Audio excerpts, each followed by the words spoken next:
하나님의 영광이 우리 교회 성도들의 삶과 인격 또 생활을 통해서 더 높여지기를 주님의 이름으로 축복합니다.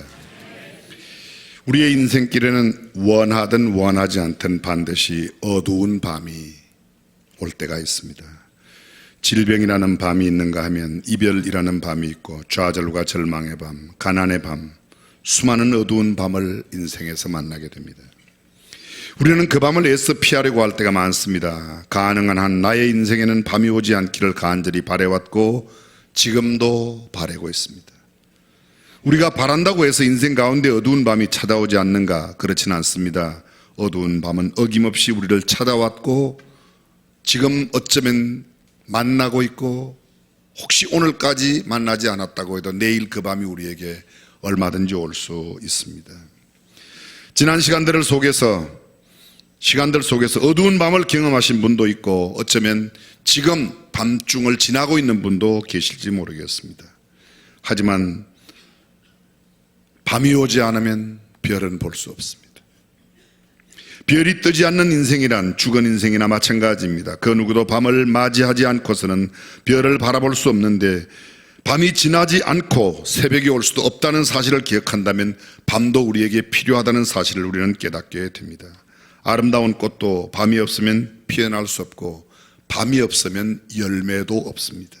아침에 활짝 피어난 예쁜 꽃은 어두운 밤을 지나왔기 때문이고 봄이 꽃을 피고 여름에 아름다운 열매를 맺는 것도 가을에 결실을 거두는 것도 어두운 밤의 시간들이 있었기 때문입니다. 우리의 눈을 가만히 살펴보면 흰 자위와 검은 자위가 함께 구성되어져 있습니다. 하나님께서 왜 사람의 눈을 흰 자위, 검은 자위로 만들었는가? 어떤 사람이 책 가운데서 이렇게 서술했습니다. 검은 눈동자를 통해서 밝은 세상을 보게 하신 것은 어두움 속에 가서야만 밝은 것을 볼 수 있기 때문이라고 기록했습니다. 실제로 그런지는 모르겠지만 여하간 상당히 일리 있는 해석이라는 생각을 갖습니다. 어두움을 통하지 않고서는 세상의 밝음을 볼 수 없다? 의미 있는 해석입니다. 별은 밝은 대낮에 분명히 하늘에 떠 있지만 보이지 않습니다. 어두움이 짙어져야 그 별이 보일 수가 있습니다. 검고 어두운 눈동자를 통해서 이 세상을 바라볼 수 있듯이 밤하늘이라는 어두움이 있어야만 별을 바라볼 수 있습니다. 고통과 시련의 어두움이 있어야 영롱하게 찬란히 빛나는 삶의 별을 바라볼 수 있습니다. 내 인생의 캄캄한 밤, 그것이 비록 힘든 고통의 밤일지라도 그 밤이 있어야 인생의 별을 볼 수 있다, 그런 뜻입니다. 이 세상에 살아가는 수많은 사람들 가운데 수고하지 않는 사람, 등에 무거운 짐을 지고 가지 않는 사람은 아마 한 사람도 없을 겁니다. 견디기 힘든 수고와 노동이 모든 사람에게 있습니다. 너무 무거워 벗어놓고 싶어도 벗지 못하는 짐이 있습니다. 객관적으로 보면 그 수고의 크기나 그 짐의 무게가 다를 수 있겠지만 각자 자신이 맞이하고 있는 그 무거운 짐의 느낌, 그 수고가 어쩌면 가장 크다고, 가장 무겁다고 느낄지도 모르겠습니다. 오늘 성경은 광야 같은 세상, 험산 줄령이 있는 인생길, 광풍 노도가 휘몰아치는 망망대해를 항해해가는 일업편주 같은 인생의 모습을 그려낼 수 있습니다. 성경은 우리에게 이렇게 말합니다. 수고하고 무거운 짐진 자들. 인생살이가 얼마나 수고로운지, 그렇습니다. 누구에게도 예외 없이 수고와 짐이 있습니다. 성경은 말합니다. 수고하고 무거운 짐진 것이 인생이라고 말합니다. 한편 생각하면 사람은 참 위대합니다. 사람이 만든 건물이 지상에 800m 이상 빌딩을 세우고 내년이면 1000m, 지상에서 1km 높이의 빌딩이 내년에 준공되죠. 제다, 사우디아라비아 제다에 세워집니다. 컴퓨터 기술이라든지 로봇 기술, 여러 가지 4차 산업혁명 시대의 모든 기술을 보면 참 인간이 어마어마한데 반대로 생각해보면 인간만큼 힘이 나약하고 작은 존재도 없습니다. 주체하지 못하는 슬픔 앞에서 몸부림치는 모습, 무서운 고독 속에서 밤을 새우는 사람들, 심각한 질병 앞에 하얗게 질려있는 그런 모습들, 피할 수 없는 죽음 앞에서 지푸라기와 같은 존재로 전락해버리는 인생을 생각해보면 정말 인간에는 하찮은 존재, 아무런 벌레만도 못한 존재가 인간인지도 모르겠습니다. 오늘 예수님은 우리에게 이렇게 말합니다. 수고하고 무거운 짐진 자들이라고. 왜 이 수고가 사람 가운데 왔습니까? 왜 이런 짐들이 사람 가운데 있습니까?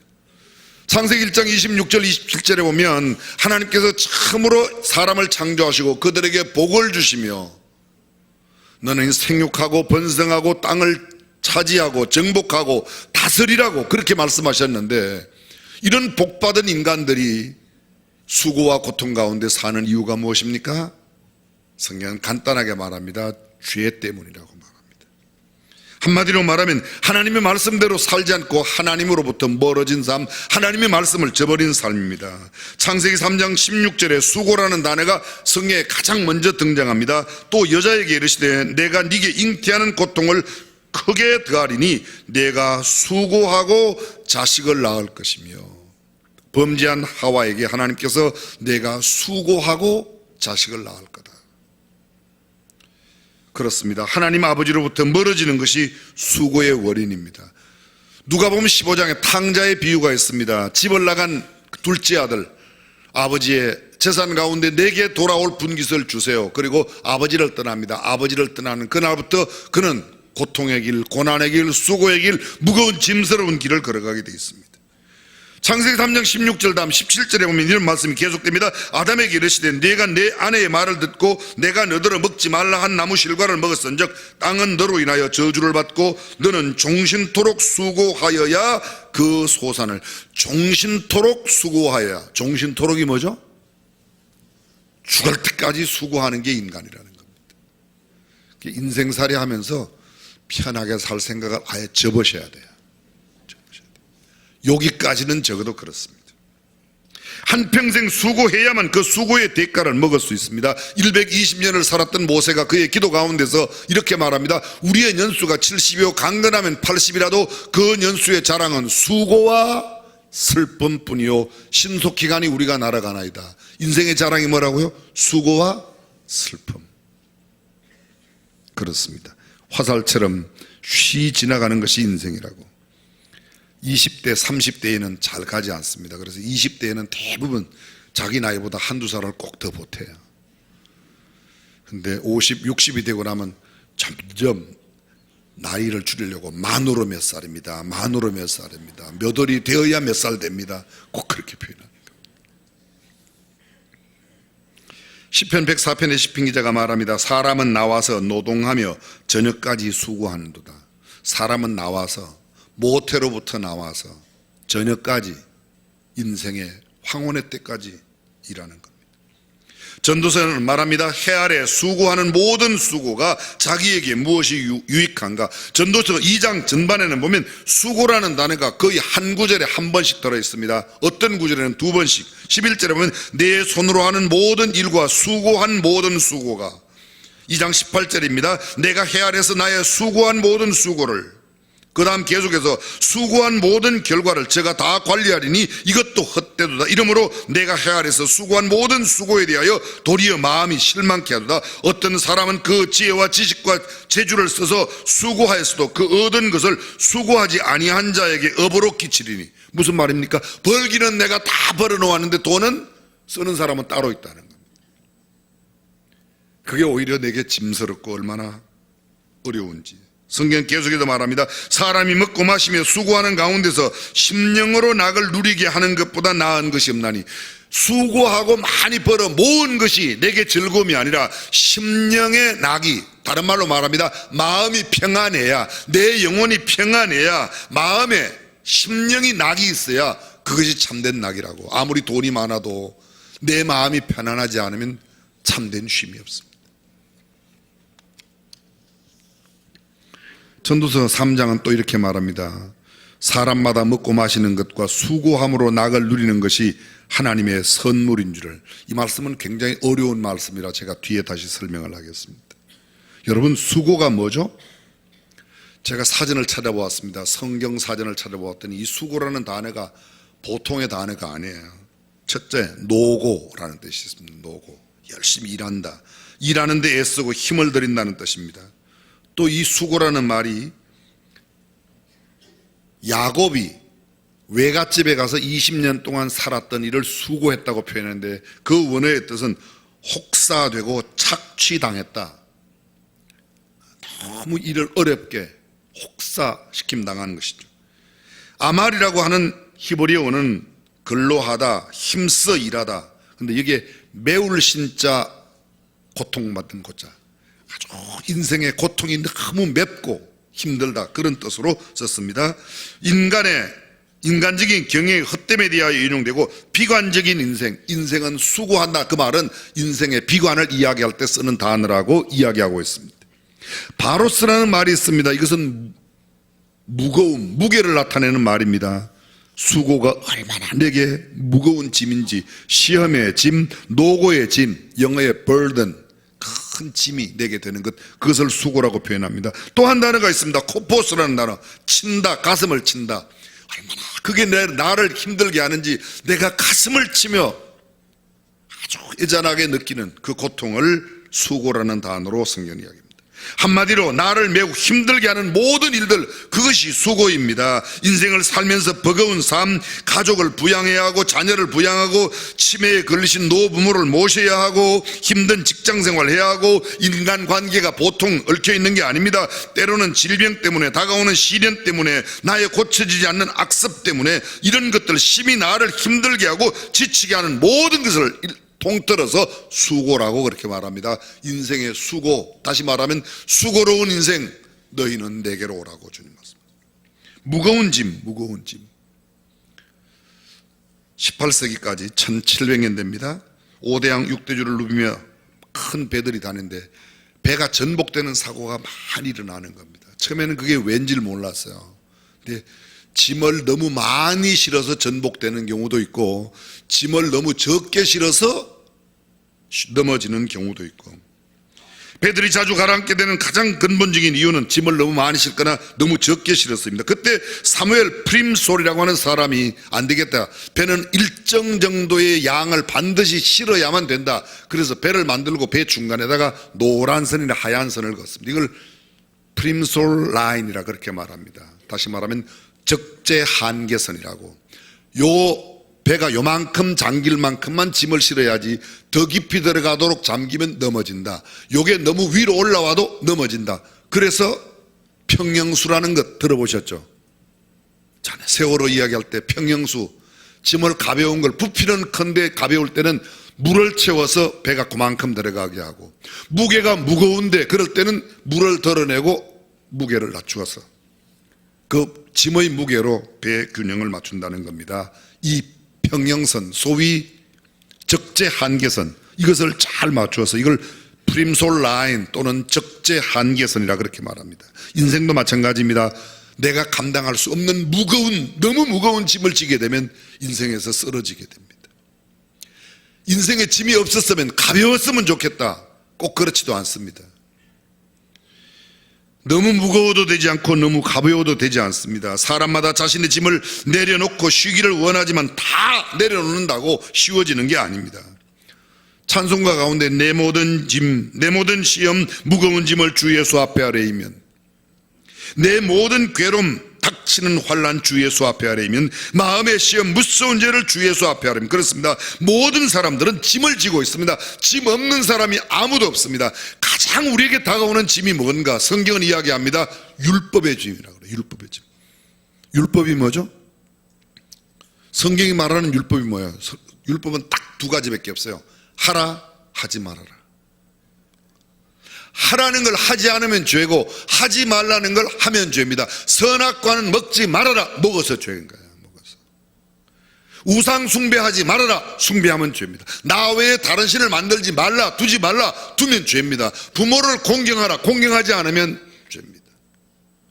하라는 걸 하지 않는 게 죄이고, 하지 말라는 걸 하는 게 죄입니다. 하라는 게 248가지, 하지 말라는 게 365가지, 합해서 613가지의 법, 그것이 끊임없이 나를 괴롭히는 겁니다. 구약 성경의 율법에 보면 처음 난 것은 내 것이니까, 소를 키우는 사람이 처음 새끼가 났습니다. 그걸 갖고 이제 장례를 보려고 그랬더니 아론이 나타나서, 아론이 아세요? 율법이 나타나서 처음 것은 내 거야. 양을 키우는데 첫 박터를 깎아고 팔아갖고 이제 뭘 해야 되겠다 그랬더니 보니까 양의 첫 털 깎은 것은 내 거야. 안 걸리는 게 없어요. 안 걸리는 게 없어요. 우리가 뭐 좀 하려고 그러면 많이 걸리죠. 그렇죠? 여러분들은 율법을 지키는데 하나도 걸림이 없어요? 걸리는 게 얼마나. 친구가 한잔 하자고 그럴 때 이거 해야 되나 말아야 되나, 기본적인 거 얼마나 많은지 모릅니다. 꼭 했어야만 했던 일을 하지 못해서 내게 다가오는 죄책감, 부모 효도, 떠난 뒤에 후회하죠. 우정, 그때 그 어려운 사람 도와줬어야 되는데 지나고 나면 다 후회하는 것들입니다. 내가 좀 더 도와줄 걸, 내가 좀 더 잘해줄 걸, 내가 그때 좀 더 잘 모실 걸. 이 모든 후회들이 내가 잘 하지 않음으로 생기는 죄책감이나 무거운 죄입니다. 시편 38편 4절에 내 죄악이 내 머리에 넘쳐서 무거운 짐 같으니 내가 감당할 수 없나이다. 그렇습니다. 내가 너무 괴롭습니다. 세속에 타락의 짐도 있습니다. 인간은 타락해서 부패하게 되어 있습니다. 겉으로는 깨끗한 체하지만 교육 잘 받고 점잖고 훌륭한 사람처럼 옷을 입고 다니지만 내 내면 세계는 보면 보이지 않는 탐욕과 욕심이 얼마나 많은지 모릅니다. 허우대는 멀쩡합니다. 양복 입고 올라가서 설교할 때는 꽤 괜찮은 목사가 하는데 혼자 생각해보면 세상에 저 같은 죄인도 없을 거예요. 다 마찬가지. 남들은 나를 누구라고 부르지만 내가 하나님 앞에서 보면 죄인 아닌 사람이 아무도 없습니다. 우리는 심신의 질병의 짐을 집니다. 한평생을 살면서 한 번도 마음이나 몸에 병들지 않은 사람 없습니다. 몸의 병도 무섭지만 마음의 병이 더 무섭습니다. 시기와 분노와 질투, 탐욕과 욕심으로 말미암아 사람들의 마음속에 얼마나 남들에게 상처를 주는지 모릅니다. 거기에다가 이런 모를 병들이 수없이 내 안에 찾아와서 내가 얼마나 괴로운지, 지금도 무수한 질병 가운데 헤매이는 사람들이 얼마나 많이 있습니다. 또 뿐만 아닙니다. 생활고의 짐이 있습니다. 경제적인 짐, 돈 좀 있었으면, 오죽하면 그러겠어요. 그냥 돈 빼라기를 한번 맞아봤으면 좋겠다. 관계의 힘, 수많은 사람들이 직장을 잃고 길거리에 헤매입니다. 지금 현재 대한민국 젊은이들의 진로 문제 심각합니다.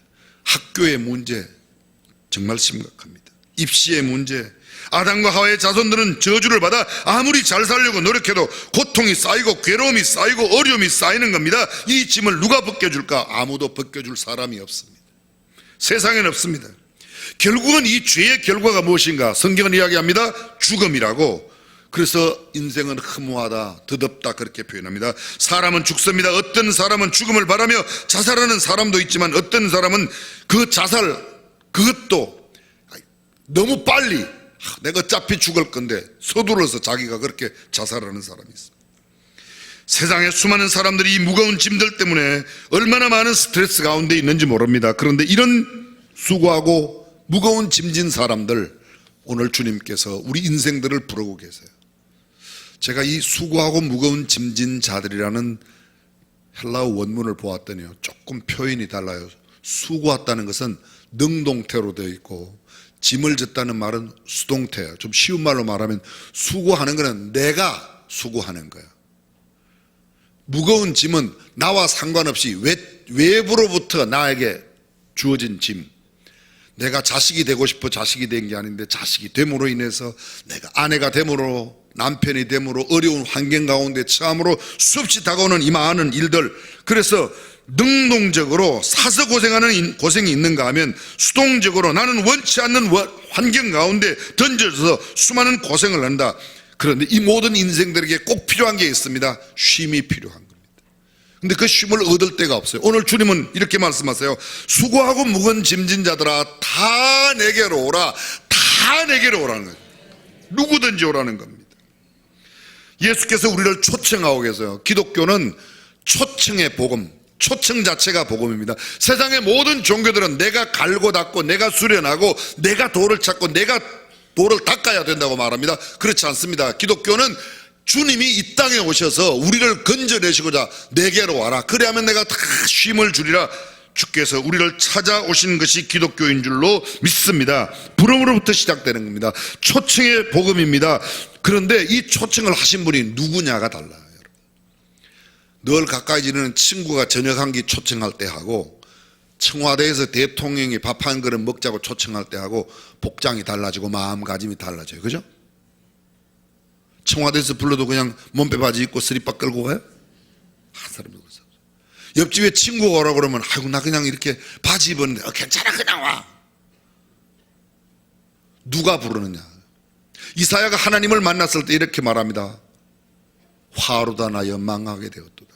나는 입술이 부정한 사람이요 입술이 부정한 백성 가운데 거하면서 만군의 여호와이신 하나님을 뵙다고 얼마나 놀라하는지, 얼마나 자신의 초라한 모습, 죄된 모습을 이야기하는지 모릅니다. 이사야 같은 대선지자도 그렇게 했습니다. 그런데 오늘 주님, 그 이사야를 부르신 그 하나님께서 우리에게 너희는 누구든지 와, 수고하고 무거운 짐진 자들아 다 오라고. 아무런 조건이 없습니다. 조건이. 그냥 수고하는 사람, 고통받는 사람, 무거운 짐이 있는 사람은 오라는 거예요. 그제 텔레비전을 잠깐 보는데요, 거의 제가 텔레비전을 잘 못 보는데 어떻게 우연히 봤어요. 근데 무슨 의학 프로그램이에요. 고혈압 환자가 의사에게 갔어요. 그랬더니 아이고 이렇게 혈압이 높은데 오면 어떡하냐고, 혈압을 좀 낮춰서 오세요. 그리고 돌려보내더라고요. 여러분 이게 들어보세요. 지금 자기가 혈압이 높아서 병원에 갔어요. 그때는 의사가 혈압 진단하고 혈압이 너무 높은데 병원에 왔다고, 집에 가서 혈압을 좀 아니 낮춰지면 왜 오겠습니까 그게. 근데 그걸 또 방송이라고 내보내요. 텔레비전도 이상하고 그 의사는 더 이상하고. 우리는 그냥 아프면 그냥 가야 되거든요. 그런데 다 가요. 근데 주님은 우리의 모든 수고와 짐을 해결하실 수 있는 분인 줄로 믿습니다. 그분이 오라고 그래요. 우리에게 오라고. 우리에게 오라고. 죄짐도 해결할 수 있고 우리의 모든 무거운 짐도 해결받을 수 있습니다. 주님께서 우리에게 하신 말씀. 우리가 찬송가에 그런 내 모든 시험 무거운 짐을, 예수가 우리를 부르는 소리 금성. 주님 우리에게 부르세요. 왜 부르셨는가? 주께서 이렇게 말씀해요. 수고하고 무거운 짐진 자들아 다 내게로 오라. 내가 너희를 쉬게 하라. 조건이 없어요. 뭐 옷 갈아입고 와라, 뭐 죄 좀 덜 짓고 와라, 뭐 깨끗하게 하고 와라, 대학 나온 뒤에 와라, 뭐 이런 게 하나도 없습니다. 빼닦고도 신고 와라 이런 게 하나도 없어요. 그냥 무조건 모든 사람 다 오기만 하면 주께서 그 문제를 해결하여 주시는데, 성경 이렇게 말합니다. 수고하고 무거운 짐진 자들아 다 내게로 오라. 내가 너희를 쉬게 하리라. 할렐루야. 뭐 하리라요? 쉬게. 쉼이 뭐예요? 쉼이. 쉼 그러면 뭐가 생각나요? 저는 휴가 생각나요. 휴가 그러면 쉰다고 생각해요. 휴가. 그런데 휴가 갔다 오면요, 얼마나 피곤한지 하루 더 쉬어야 휴가 때 피곤한 게 풀려져요. 그런 분 계세요? 휴가를 잘못한 거예요. 휴가는 갔다 오면 신나고 에너지가 재충전되어서 삶에 새로운 도전이 생기고 그래 신나 이렇게 되는 거예요.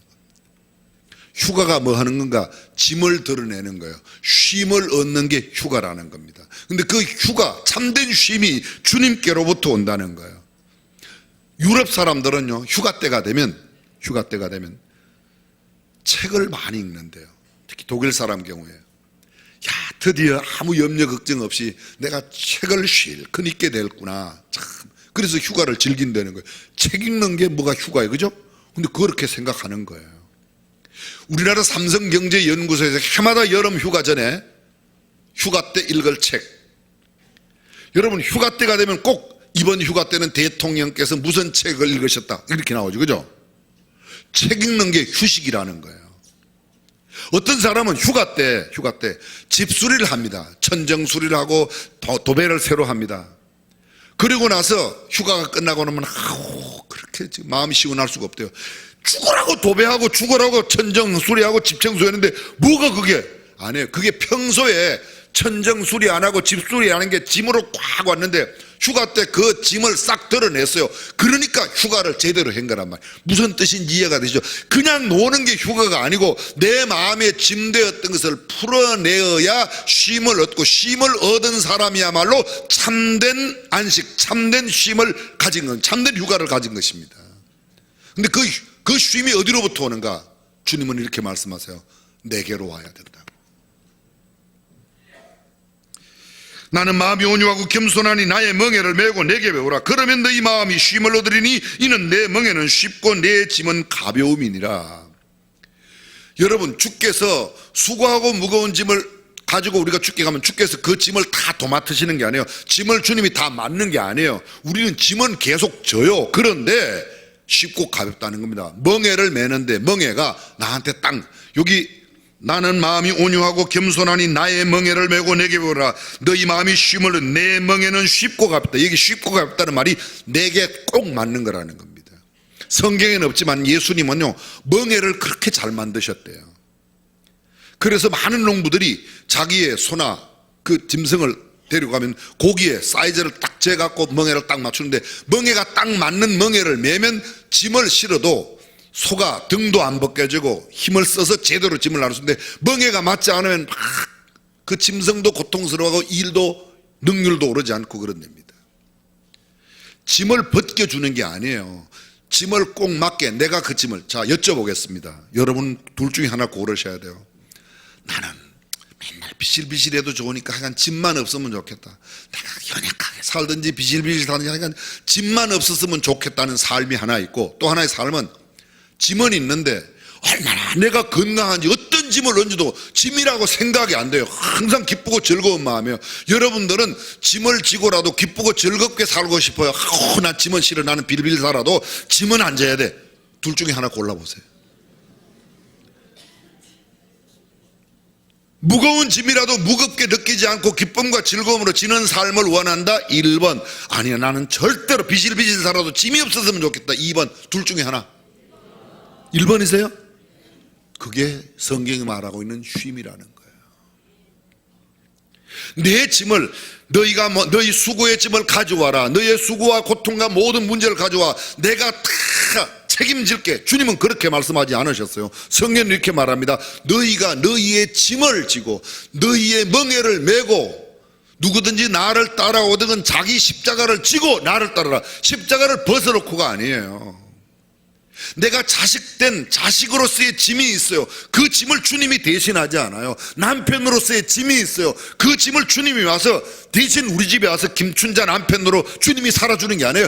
김춘자 남편으로 제가 살고 반면에 힘들지 않게 기쁨과 즐거움으로 살게 해주시는 힘을 주께서 공급하여 주신다. 할렐루야.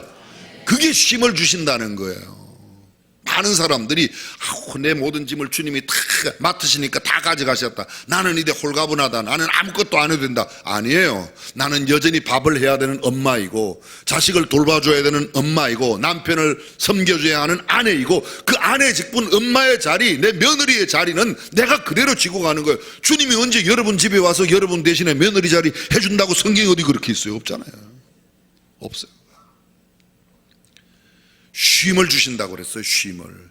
그 일은 내가 해요. 며느리의 일은 내가 계속해요. 그런데 어제까지는 주님 앞에 나오기 전까지는 그게 너무 고통스러웠어요. 너무 고통스러워요. 근데 주님을 딱 만나고 나니까 삶이 바꿔진 겁니다. 집에 가서 예수가 함께 계시니 시험이 와도 겁없네. 시어머니가 들으니까 기가 막혀요. 그전에는 시어머니 이야기만 나오면 벌벌 떠는데 제가 어쩌자고. 예수가 함께 계시니 시험이 와도 겁이 없다고. 시험이가 와도 겁이 없어? 시험이 와도 겁이 없는데 알아들으셨나이까?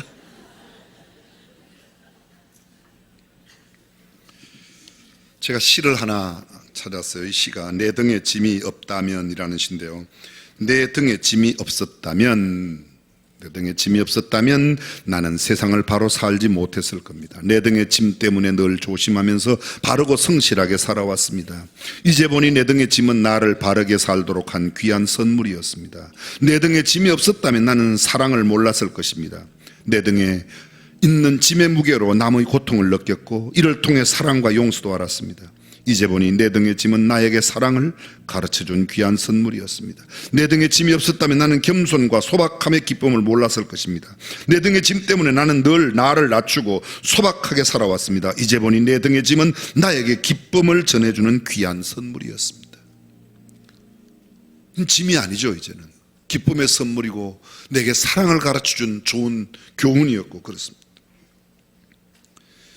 자, 여쭤볼게요. 여러분, 물살이 센 냇물을 건너가는데 막 너무 가볍게 지나가다가 휩쓸리는 게 좋겠어요? 좀 묵직한 거 하나 들고 가면서 물살을 이겨내는 게 좋겠어요? 그럼 짐을 들고 가는 게 좋다는 이야기예요? 다 벗는 게 좋다는 이야기예요? 그게 축복이라니까. 우리는 무조건 가볍게 가는 것만 좋아해요. 그렇지 않습니다. 오르막을 올라가는 자동차가 너무 가벼우면 헛바퀴를 돌아요. 근데 짐을 약간 실으면요, 너무 많이 실으면 못 가요.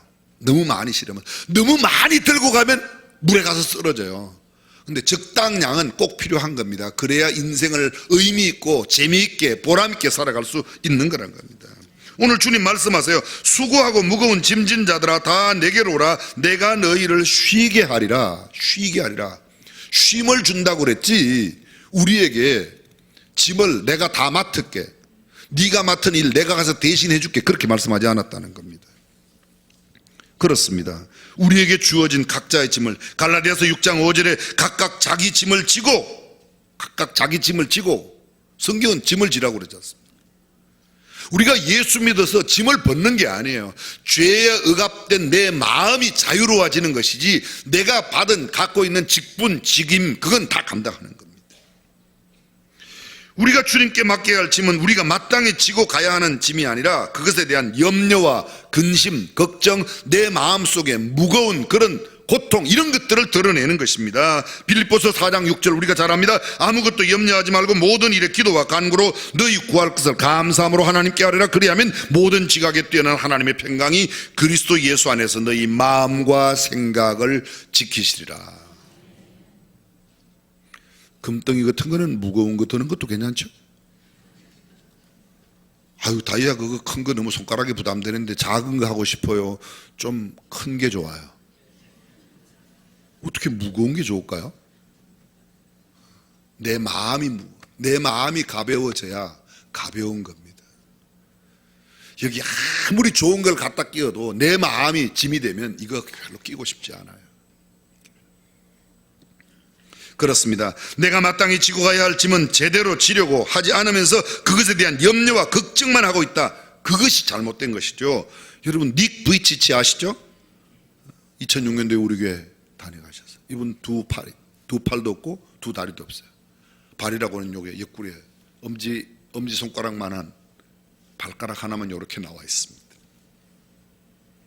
닉 부이치치 태어나자마자 어머니에게 거부당했습니다. 어머니는 갓 태어났을 때 아기를 안아주지도 않고 데리고 나가달라고 했습니다. 처음에는 팔다리가 없는 아이를 부모님조차도 받아들이기 힘들었습니다. 남편의 설득에 어머니는 닉을 4개월 만에 받아들였고, 부모님은 아이에게 희망을 심어주고 스스로 살아갈 수 있는 힘을 길러줍니다. 닉은 학교에 심한 왕따를 당해서 우울증에 빠지죠. 절망감에 빠져 3번이나 자살을 시도합니다.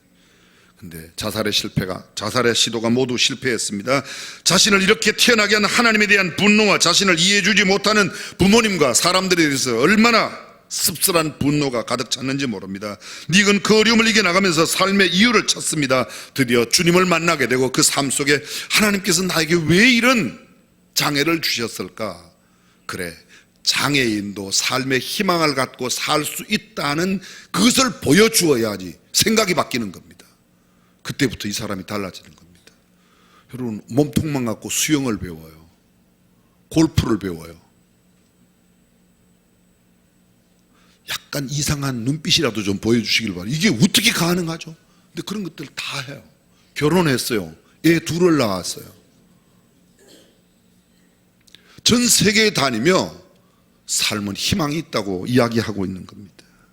지금 얼마나 행복하게 살고 있는지 몰라요. 그 무거운 짐이 희망을 잃어버리고 살아가는 사람들에게 도전과 용기를 주는 도구가 되었다고 그는 그렇게 이야기하고 있습니다. 그렇습니다. 장애가 문제가 아니라 장애에 대한 우리의 마음의 태도가 문제, 가난이 문제가 아니라 가난에 대한 우리의 마음의 마음이 더 문제입니다. 그렇습니다. 주께서 우리에게 말씀하세요. 내가 너 아버지로서의 짐을 들어줄게. 아니에요. 아버지의 책임은 내가 하는 겁니다. 아버지니까. 내가 아들이니까 아들의 책임은 내가 하는 겁니다. 내가 며느리니까 주일학교에서의 교사이니까, 교회 집사이니까, 장로이니까, 목사이니까 내가 목사의 짐이 다 벗어지는 게 아니에요. 그 짐은 그대로. 근데 그 짐 자체가 이제는 짐이 아니라 기쁨이 되고 즐거움이 되고 보람이 되고 내 마음속에 행복감을 주는 걸로 바뀌었다면 그건 짐이 아니죠. 월남전이 끝나갈 무렵 전쟁에 참여했던 아들이 귀국을 눈앞에 두고 집으로 미국 캘리포니아 어머니한테 전화를 걸었습니다. 어머니, 그 기쁨이 얼마나 큰지 표현할 길이 없습니다. 빨리 보고 싶다고 울먹입니다. 그런데 소화기 너머로 아들이 힘없는 말을 전해옵니다. 그런데 어머니, 문제가 좀 있어요. 지금 제 옆에 전쟁에 함께 참여했던 동료가 있는데요, 그는 돌아갈 집도 혈육도 없어요. 게다가 전쟁 중에 두 다리가 모두 잘려나갔고 한쪽 팔과 한쪽 눈도 잃어버렸습니다. 이 친구를 좀 집에 데려가서 함께 살고 싶은데 어떻게 했습니까? 이 친구와 평생 함께 살고 싶다고 이야기했습니다. 엄마의 대답이, 글쎄 아들아, 네 마음은 안다만 며칠 정도, 혹시 몇 달은 모르겠지만 평생 같이 산다는 것은 너무 힘들지 않겠니? 그건 어렵겠다고 이야기했습니다. 아들은 무겁게 전화기를 끊었습니다. 며칠이 지났습니다. 어머니에게 급한 전보가 한 통 들어왔습니다. 아들이 병원에서 죽었는데 빨리 와보라는 거였습니다. 가봤더니 이 아들이 병원 옥상에서 투신 자살을 했어요. 가봤더니 그 아들이 두 다리가 없고 한쪽 팔이 없고 눈을 잃어버린 바로 그 아들이에요. 물론 저는 이 이야기를 꼭 그대로 받아들이기가 참 어렵습니다. 차라리 엄마, 제가 이렇게 되었어요 이야기했더라면 그 엄마가 얼마나 애처롭게 받아들였을 터인데 아들이 너무 수준 높게 엄마한테 이야기를 했어요. 그리고 스스로 삶을 끊어버리고 말았어요. 여러분, 우리가 어떤 처지에 있더라도, 우리가 어떤 상황, 어떤 무거운 고통과 짐이 있더라도 내가 생각만 바르게 하고 주님 앞에 바르게 나와서 주님 앞에 직구하면 주님께서는 우리의 모든 수고와 짐을 해결하여 주실 줄로 믿습니다. 그래서 주께서 말씀하세요. 수고하고 무거운 짐지자라 다 내게로 오라. 홈카밍 주일이 뭐예요? 홈카밍 주일이, 우리는 언젠가는 고향으로 갈 터인데 그 고향 가기 전에 유명한 칼빈이 그런 말을 했어요. 하나님은 우리 아버지고 교회는 우리 어머니다. 우리 어머니의 품으로 다시 돌아와. 주님의 품으로부터, 주님으로부터 멀리 떨어지면, 교회로부터 멀리 떨어지면 수고와 고통이 찾아오는 겁니다. 최초의 수고가 하나님으로부터 떨어져 하나님의 명령을 어긴 까닭에 왔습니다. 오늘 저와 여러분들께서 우리 주변에 있는 다시금 주님 앞에 돌아와야 할, 다시금 교회에 어머니의 품으로 돌아와야 할 사람 함께 데리고 다음 주일 다시 한번 신앙을 회복하자고 함께 해주시면 하나님께서 큰 역사를 일으켜 주실 줄로 믿습니다. 기도하겠습니다.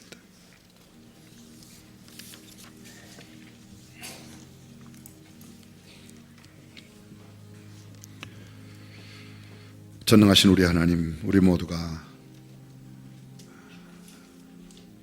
주님 앞에 나와 모든 것을 내려놓고 주께서 주시는 참된 쉼, 안식이 있는 삶을 살게 하여 주옵소서. 주 예수님의 이름으로 기도합니다.